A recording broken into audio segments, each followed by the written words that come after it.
Speaker. I call Sir William CO. Thank you, Mr. Speaker. When my colleague asked the member speaking what his list placing would be, he didn't respond, he continued speaking. But I saw his colleagues sitting in the back bench all smiling and laughing. And now, after listening to his speech, I now realise, sir, that member who just spoke, we will never see him again after this election. If we can gauge by his colleagues sitting in the back bench there, laughing and smiling at him. He had no idea what ordinary, hard-working, middle, low-income people are experiencing under this government. No idea whatsoever. And the big mouth that is shouting from that side, sir, has no idea either. No idea whatsoever. I want to say... Order. Point of order. I got on my feet first. No, I will decide who has a point of order. Simon Bridges, point of order. I take personal offence to those remarks, Mr. Speaker. My mouth isn't that big. Oh, look, that's not a point of order.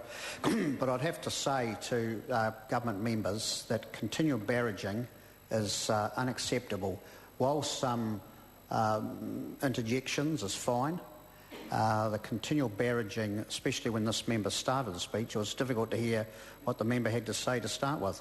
So now, point of order, Paseta Samlutunga. Speaking to the point of order, sir, earlier on in this debate, you asked one of our government members to apologise and withdraw for calling someone by not calling that person by the appropriate name.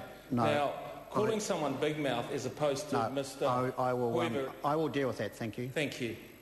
The matter is that was a generalisation as opposed to a specific direction at a particular member. But I do say, be careful about what you refer to members at. We're all honourable members and we should respect the positions that people hold. And it would be good if you actually referred to people by their name or their title. Sir William CO. Member. No, I have ruled on this matter and I'll ask the member to resume his seat. Sir William CO. Thank you, Mr. Speaker, and you are absolutely right. I was describing, didn't name anybody personally on that. May I, I want to say to the member of Hamilton East, sir, the member of Hamilton East, I totally agree with his comments when he says that we need people to have a good education.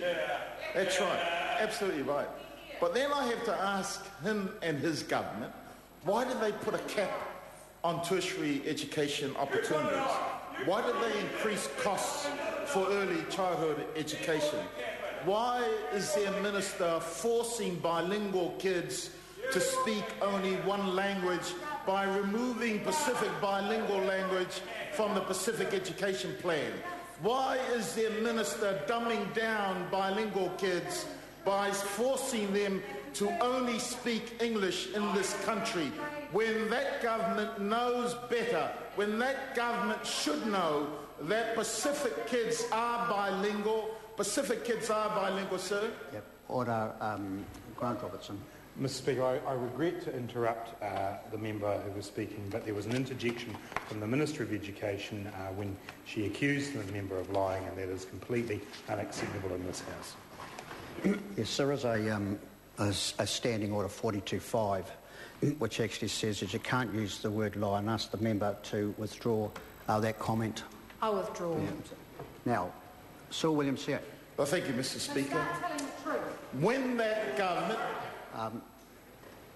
Yep, I know. Once again, there is another one, 43.1, and I'll ask the member once again to withdraw, and this time also to apologise. Speaking to the point of order, you want me to withdraw telling the truth? No. There is a standing order which is very clear, and I'll refer to 43.1 if the member would wish to have a look at it, the Minister, and it says, tell the truth. Obviously is a phrase that creates disorder in this House, so from now on it will be considered an unparliamentary term. And I'd ask the member to withdraw and apologise. I withdraw and apologise. Thank you. Sir Williams, I accept her apology. I accept her apology because that is the member responsible for cutting the funding to the Tupu language series. That is the member responsible for cutting the funding to the Folonga journal series. All resources for the promotion of Pacific bilingual language in these schools. Instead of saying that she's cut those funding, that minister instead uses the word pause. So I'm going to ask that minister, who's telling the truth? Who's telling the truth here? Order. Now, I've just asked the minister to withdraw the comment and to apologise for saying exactly what you have just said, and I'll ask you also to withdraw that comment, apologise for it. I apologise and withdraw. But it doesn't take away the fact, Mr. Speaker, that that is the minister that I'm pointing my finger to who is responsible for the protests by people who would normally never protest, turned up last Thursday. Normally never protest, but turned up last Thursday because it's that minister and her policy that is attacking the rights of Pacific children to be able to speak their languages. That's right, sir. 320,000 they've cut from this budget. A measly 320,000, which will have rippling effects now into the future for Pacific children who are bilingual. Just because she cannot speak any other language but English, she wants force everybody else to speak the same. Point of order. Point of order, the Honourable Anne Tolley. Mr. Speaker, I know the debate is robust, but actually I can speak more than one language, and that member is making disparaging comments that you pulled my colleagues up for. Sure. No, I hear what the member is saying. I just ask the member who has resumed his seat to be very careful about comments which other members can take offence from. And there's a very clear a ruling, 116, Standing Order 116, which is about personal reflections.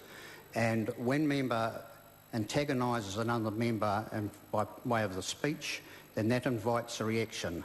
And I'll ask the member from now on to be very careful, otherwise one will terminate the speech. Sir Williams, Thank you, Mr. Speaker, and I do apologise if I've offended that member, but it is a robust debate, and I hope she can take it out as she has tried to dish out to me. Mr. Speaker, we began with this government saying at the beginning of their term that they were after value for money. But this being their last budget, the mantra is now more for less. More for who? More for their mates. Less for who? Less for the rest of the population of New Zealand. Let me, sir, reflect to you a meeting we held on Friday last week with the Salvation Army. And I'm hopeful that by reflecting to this government, members, the meeting that we held with the Salvation Army and the experience that they are experiencing on the ground, that they might be able to feel what working communities are feeling under their governance, Sir, there's a general feeling that the children's well-being is at risk because of the cuts to early childhood education, because of the cuts to Pacific bilingual education, because of the general cuts right around the board of the kind of social services that were giving a helping hand to communities in need. There are so many people unemployed, without jobs, sir, and I have been told that the Salvation Army have been asked, as well as other community organisations, to do more but with less resources. Instead of this government taking responsibility for the high cost of living that are experienced for many families, for the high rate of unemployment, for those who are standing in line who are no longer able to receive housing support, for those many families who are having to try and fit in to a garage shared by 6 other families in a 3-bedroom home. Those are the kind of social problems that have increased. Now that member Peseta Sam Lotu-Iiga has no idea whatsoever, because by hanging around Mr. Key, he thinks he's going to earn his $50 million that Mr. Key has no idea, sir, of what the communities out in Maunga Kia are experiencing. That's why Carol Beaumont, the work, sit down. The work that she's doing on loan sharks, on closed factories, the only reason why, sir, that they have decided to raise that issue now, because it's election year. It's election year. All that we have received from Mr. Key and his band of jolly fellows on that side, sir, is slogans, sir. Nothing substantial, no in-depth plan for this country. And I'm going to say this, sir, if we allow that party there to return and have a second term in government, my goodness, help us, sir, help us, because we're going to the dogs under that government there.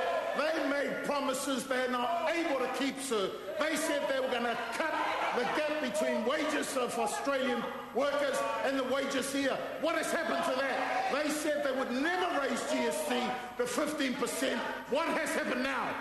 Not only 15% of GST. I'll ask the member to withdraw and apologise for those comments. You cannot say they're all lies. Withdraw and apologise. Sir William Seo. There's an African saying that the dogs will bark when their master is around. Kia kaha, Chairman. I call the Honourable John Boscowan.